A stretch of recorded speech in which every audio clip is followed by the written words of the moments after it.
Welcome back, Goblin Chefs. It's AP Gains. We're talking next legendary.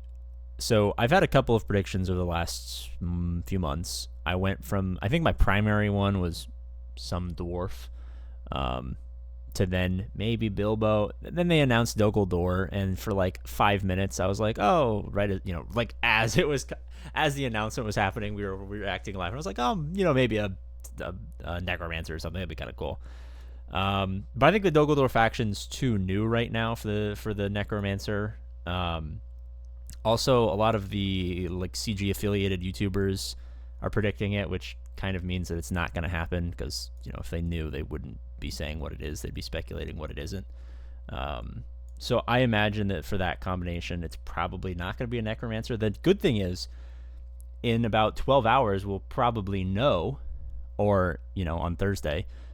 So all of these hot takes that I'm pulling out of my asshole, I'll be proven wrong really quickly, and I just love being wrong. It's something that I look forward to each and every day when I wake up.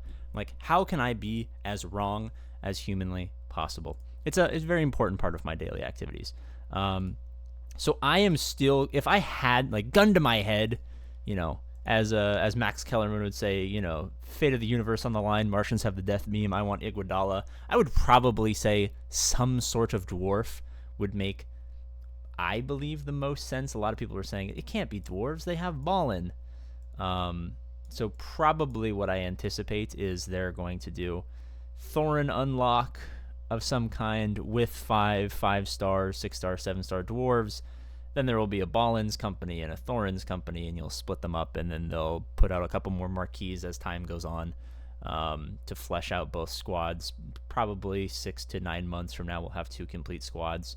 But I imagine you'll probably have like one really good leadership ability under Thorin or some dwarf or whatever.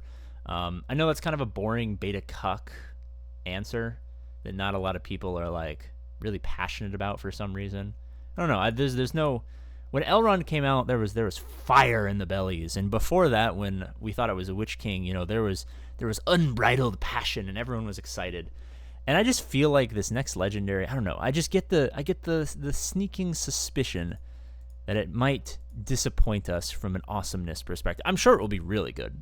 The dwarves are already really fucking annoying, and I'm sure the new legendary, if it is a dwarf, which I don't know, I'm like 65. I'm like 70-30 that it'll be a dwarf. 30% it'll be something fucking random. But assuming that it is, I don't think anyone's going to be super passionate about it. I don't think a lot of people are actually farming dwarves. I know a lot of the end game players are, obviously, because they're a solid raid team and they're going to be good multi-squad PvP. But for the common man, like the common man was like, elves, good idea. That's cool. I can fuck with Elrond. Dwarves, I know a lot of people love dwarves, but I don't think a lot of people are actually farming the dwarves. And as more legendaries come out, and most importantly more marquees, the difference between what people are going to be able to farm and what people are not going to be able to farm, the haves and the have-nots will start to separate from each other, and no longer will it be like, oh, you'll get the second time around. It'll be like, there's 4 options, which one of these do I need to farm? And I apologize for not being having tons of money, so we'll take a non-whale perspective for a lot of these things coming up, as far as when to farm, who to farm, what legendaries to go for, how to use mods, how to climb multi-squad PvP versus whales and stuff like that. So should be a fun time. Yeah, so CG, please make me look stupid and announce the Necromancer, because that would be fucking awesome. Okay, bye-bye. I don't know where my end recording button is. 1 second. Oh, there it is.